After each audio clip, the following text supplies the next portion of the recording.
Hello, so today I wanted to talk about thoughts, and I guess that this whole thing is a game of thoughts. I think people who are listening to this most likely done some meditation in the past. And when you first realize that you can observe thoughts, I guess you don't realize how huge or instrumental that is. The fact that there's these programs running that are made of thoughts, and they are just thoughts. Like, I think at the time I didn't realize that you could, I guess, visualize or see your thoughts that way. And then once you do, not seeing how big of a deal that is, but as you go on, it's just a more subtle thought structure that has to be seen through. It's kind of like having big, thick, like tracing papers, but each time you kind of see through one, and each time it gets thinner and thinner and thinner and thinner until like a really short, subtle piece of tracing paper that you can see through. The other thing is it's like wearing tinted sunglasses, or smeared sunglasses, and they kind of get clearer and clearer as you kind of see through these kind of thought structures, so to speak. Even before, actually, it was probably the start of this journey when I kind of realized, hang on, all this stuff in life doesn't make me happy. So what is happiness? And there was a podcast. I need to try and find it, and I'll see if I can link it. And it's just a guy just said, the thoughts aren't you. And there was such an emotional release then. I was meditating for years before that, like using kind of like the Calm app and some other things. But just to hear that the thoughts aren't you just really struck me. And then after that, when you start being able to kind of see or be a witness to the thoughts, it's incredible. And I guess like this stuff is not spiritual at all. Like this whole talk of like spiritual awakening, and there's just so much, I guess, I'm not sure if it's negative connotations, but there's a funk to the word spiritual or religion. But I think what they're all, I'm not going into too much religion stuff here, but what they're all pointing to seems to be the same thing. And it's the thing that I guess that we're talking about here. It's that understanding that this kind of operating system or ego or whatever you'd like to call this thing that thinks it's, I guess, reality, is not there. And just the mere fact of understanding that you can witness thoughts and that the thoughts aren't you is absolutely huge. And then from there, it's like there is that witness state that I guess you kind of fall into for a little while. But as I said before, like I guess people talk about the veil. Veil's a really good way of talking about it. Kind of like the window behind, like you're kind of looking through the veil of the kind of the thoughts of the operating systems, and they kind of pull away. And the fact that when you can see these thoughts at that point, that's an entry point to be able to look into the thoughts that are coming up. But it does get super subtle. And like my video on like non-dual kind of sound as an example, there's the experience here, but then there's like a really small afterthought, and that's what kind of puts you and the other sound or location into a position. But as you start being able to see that and kind of start discarding them, it falls away, which is incredible. The thing is with being able to see your thoughts, you can see all the fucked up stuff that you do, all the judging of other people, all the self kind of hatred or putting down, and I'm not good enough, or I don't deserve this. And at first, you still think that that's you. But as you kind of see that they are thoughts and have the ability, let's say, for example, oh, I'm not good enough, being able to just see that and then not start the thought train after that fact that believes that thought. And even that believes that thought is a thought.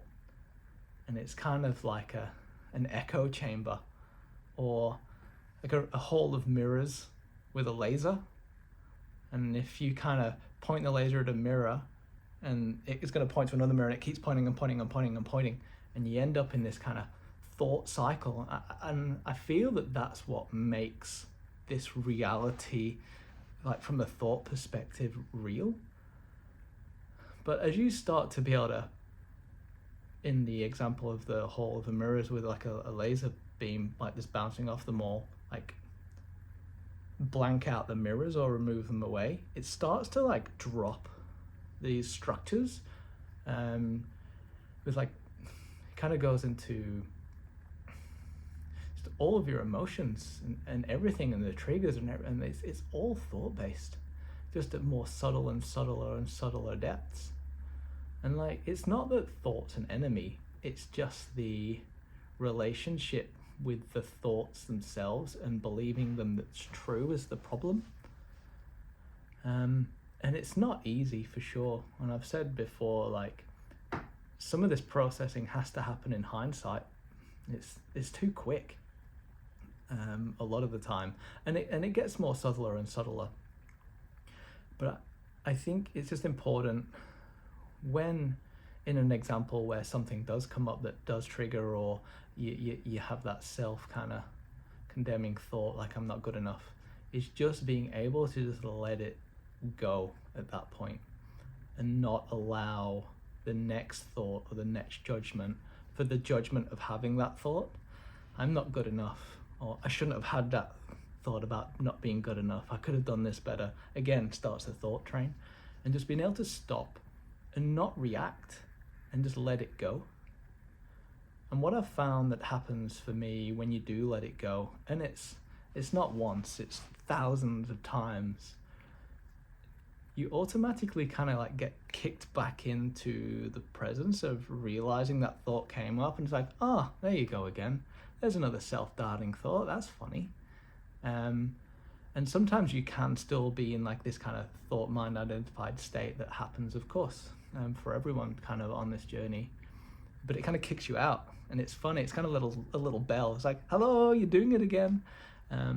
So hopefully just seeing that this whole thing that we're doing is literally layers of thought that we're going through, and that thought is not the enemy. It's a tool that does need to be used, and you need to use the thoughts to kind of dig into the thoughts, and it kind of burns itself up in a way. Another analogy that's really good is like seeing these kind of thoughts and just being able to let them go away. Like, it's going to keep coming. It's kind of like eroding like a cliff with water. Like, it just takes time. You just got to keep going and keep going and keep going, and over time it'll chill out. But of course there's like frustration that you're not getting it. Why do I not get this? Why have I not woken up yet? Why do I still feel these thoughts and these emotions? And again, it's just another layer of this stuff, which is pretty mind-boggling, really. And like, I just think practicing presence, like this right here, right now, this crazy live streaming universe that we're talking in and like kind of working together in right now, it's not thought, it's prior to thought. If you have a thought, it's after the fact of this, and this is it. There's nothing more to it than that. And even this absolute crap that's coming out of my mouth right now isn't it, and it can't be talked about. And what we're trying to get to is that thing below the thoughts, non-conceptual. And you hear those words like non-conceptual, and it's like, what is this garbage? What does it mean? But it just really means it's not thought. And if you put it like that, it's like, okay, so just stop. Just stop.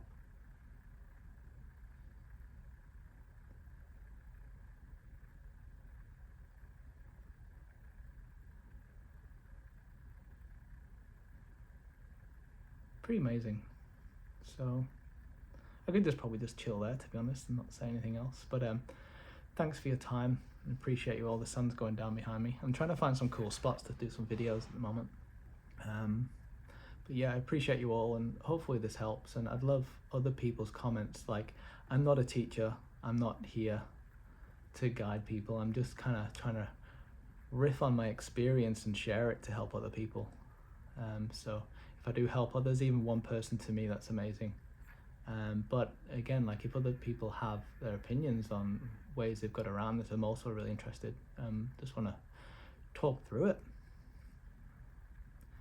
Cool. Well, thank you very much, everybody, and have a lovely day. Have a good evening, whatever you're doing, and keep going. This stuff's hard. This stuff's pretty wild, pretty crazy. But the fact that we're talking about this and you're listening to this, you know what I mean, means that we're on the right path. We just got to keep going. So thank you. Bye.